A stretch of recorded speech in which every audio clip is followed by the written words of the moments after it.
আওয়ামী লীগ আমলের প্রভাবশালী রাজনীতিবিদ, আমলা ও ব্যবসায়ীকে বিভিন্ন মেয়াদে রিমান্ড দিয়েছেন আদালত।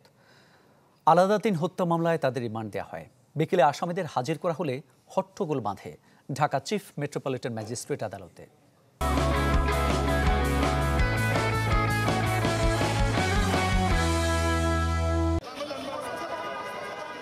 বুধবার ঢাকা চিফ মেট্রোপলিটন ম্যাজিস্ট্রেট আদালতে কড়া পুলিশি পাহারায় হাজির করা হয় আওয়ামী লীগ সরকারের বেশ কয়েকজন প্রভাবশালী ব্যক্তিকে।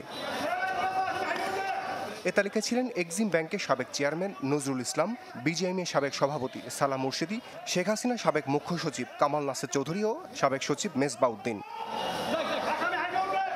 শুনানিতে ছাত্র জনতার আন্দোলন দমাতে আসামিদের ভূমিকা তুলে ধরেন রাষ্ট্রপক্ষকে সহায়তাকারী আইনজীবী। আবেদন জানান রিমান্ডের, তবে আসামিদের নিরপরাধ ও অসুস্থতা বিবেচনায় জামিন চান তাদের আইনজীবী। সরাসরি প্রেসিডেন্ট সরকারের আমলে অবৈধভাবে টাকা কামিয়ে তিনি পাহাড় পরিমাণ টাকা কামিয়েছেন। এবং আপনারা জানেন যে আন্দোলন চলাকালে, এই বৈষম্য আন্দোলন চলাকালে আপনি সারা বাংলাদেশের সমস্ত শিল্পপতি এবং ব্যাংকে যারা মালিক তাদের কি শেখ হাসিনা মিটিং করেছিল।